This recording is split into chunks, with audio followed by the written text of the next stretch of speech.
Halo guys, assalamualaikum warahmatullahi wabarakatuh. Welcome back to Lajeng Sumping di channel Asep NFS.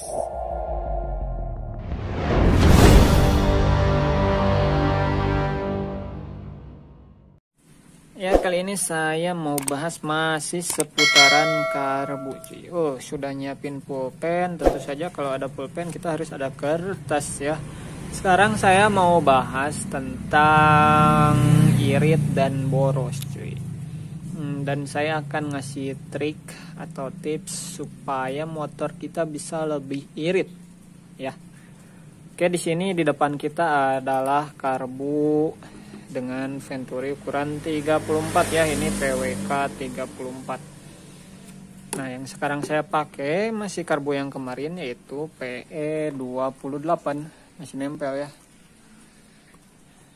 Nah, apakah hasil ganti karbu kemarin si PWK 34 ke PE 28 motor saya menjadi lebih irit? Jawabannya ya sangat berbeda sekali ya. Kemarin waktu saya pakai PWK 34, ketika saya main RPM tengah ke atas itu borosnya luar biasa cuy. Bensin 1 liter itu bisa hanya untuk 20 sekian kilometer saja. Sedangkan ketika saya pakai PE28, bensin itu 1 liter masih di atas 1:30 walaupun saya bermain di RPM tengah ke atas ya. Kenapa bisa seperti itu? Karena nih saya akan keluarkan catatan. Di sini ada keterangan boros versus irit cuy. Jadi kenapa kemarin waktu pakai PWK 34 itu bisa lebih boros dibanding PE28 yang sekarang saya pakai? Jawabannya adalah ini, kalimat pertama ya. Makin banyak udara yang masuk, maka akan dibutuhkan semakin banyak bahan bakar juga supaya campuran bahan bakarnya itu seimbang ya. Jadi air fuel ratio atau perbandingan udara dan bahan bakarnya itu tetap. Apa yang mempengaruhi banyaknya udara yang masuk? Nah, ini salah satunya adalah Venturi karburator cuy. Sebenarnya banyak faktor lain, salah satunya durasi bukaan klep in.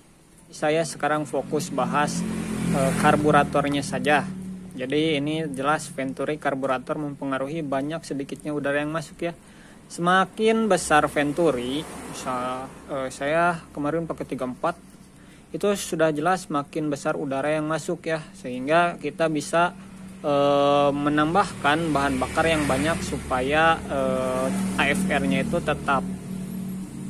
Nah, otomatis ketika makin banyak udara yang masuk, makin banyak bahan bakar yang diperlukan, sehingga karbu semakin besar itu benar-benar akan semakin boros cuy, seperti itu.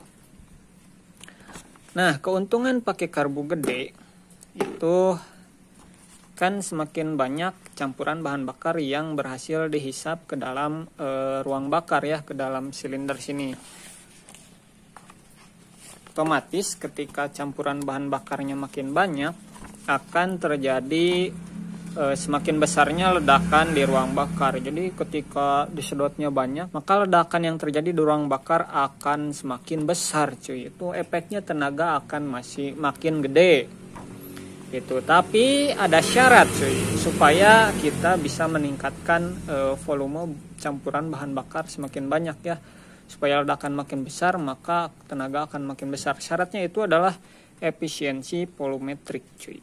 Nah, ini semakin tinggi efisiensi volumetrik ya, maka semakin besar campuran BBM dan udara yang dapat diledakkan di ruang bakar. Nah itu. Namun sayangnya untuk motor karburator, rata-rata efisiensi volumetriknya di kisaran 65% sampai 85% saja.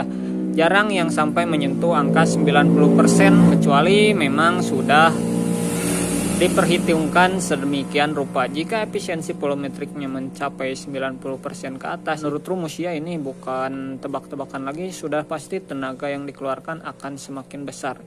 Nah, ini kenapa motor-motor balap dengan cc yang sama ya, kita bandingkan cc motor harian 150 cc dan motor balap juga ada yang 150 cc. Nah, sama-sama dengan cc 150, tapi tenaga yang dikeluarkan bisa sangat jauh berbeda ya, bisa 2 kali lipatnya cuy. Jika motor harian 150 cc di angka sekian 18 HP-an, Motor-motor balap 150 cc itu di atas hampir 25 ke atas ya, rata-rata 30 ke atas mungkin sekarang. Itu karena efisiensi volumetriknya mendekati ke 100% saya kira. Ya, di samping bahan dan lain-lain juga berpengaruh ya, namun ini salah satu yang paling berpengaruh cuy. Jadi kesimpulan dari saya ngecoblak dari tadi ya, karena tipsnya kita ingin irit, maka caranya yang paling benar sesuai teori adalah mengurangi pasokan udara cuy. Sehingga bahan bakar yang dibutuhkan juga semakin sedikit untuk menyeimbangkan si udaranya ini. Nah, bagaimana caranya? Yang jelas salah satunya ini yang paling mudah ya adalah memperkecil venturi karburator cuy. Juga bisa tetap memakai filter udara ya ketika kita ganti karbu yang lebih besar misalnya, tapi tetap pakai filter udara itu akan lebih irit dibanding kita open filter. Nah, ini yang terakhir adalah durasi clap in. Ini enggak kita ini ya, karena ini di luar konteks perkarbuan cuy. Kita fokus di dua ini aja. Yang pertama venturinya kita perkecil, yang kedua bisa pakai filter udara. Itu jelas mengurangi pasokan udara ya. Misal saya kemarin nih balik lagi ke sini ya, ini coret-coretnya udah saja kita simpan. Nah, ini moncongnya di angka 50 cuy. Ternyata gede banget ya. Bagian moncong sininya itu ternyata diameternya 50 mili cuy, atau 5 cm, gede banget. Sini saya memperkecil pasokan udaranya lagi cuy dengan cara menggunakan karet shock untuk motor KLX ya. Nah, seperti ini cuy. Ini terpasang di karbu PE28 nya. Ini diameternya kecil sekali cuy. Saya hitung dulu ya, saya ukur dulu. Ini di angka 31 saja, sangat berbeda jauh dengan corong si PWK 34 ya, tadi sampai ke 50. Ini cuman 31 mm.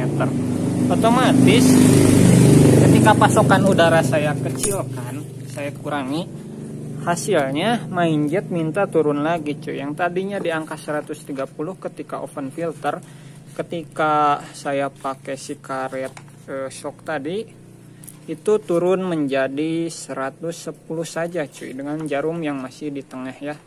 Ini luar biasa pengurangannya dari 130 ke 110. Ini luar biasa sekali. Motor menjadi semakin irit cuy. Cuma minusnya tenaga berkurang ya, sudah pasti, karena tadi ledakan yang terjadi di ruang bakar semakin kecil. Tapi tidak masalah kalau kita tujuannya untuk mengejar irit, ini bisa diterapkan. Dan motor karena settingan AFR-nya kurang lebih sama, itu tenaga masih tetap enak lah ya, nggak berat, nggak ngok, tapi normal-normal aja. Walaupun jauh berkurang jika dibandingkan dengan 34 saat open filter. Mudah-mudahan terbayang ya kesimpulannya. Jadi jika ingin irit maka kurangi pasokan udara dengan cara perkecil venturi atau menggunakan filter udara. Sekian video kali ini, mudah-mudahan jadi ada ilmu yang bermanfaat bisa diambil ya. Sekian, wassalamualaikum warahmatullahi wabarakatuh.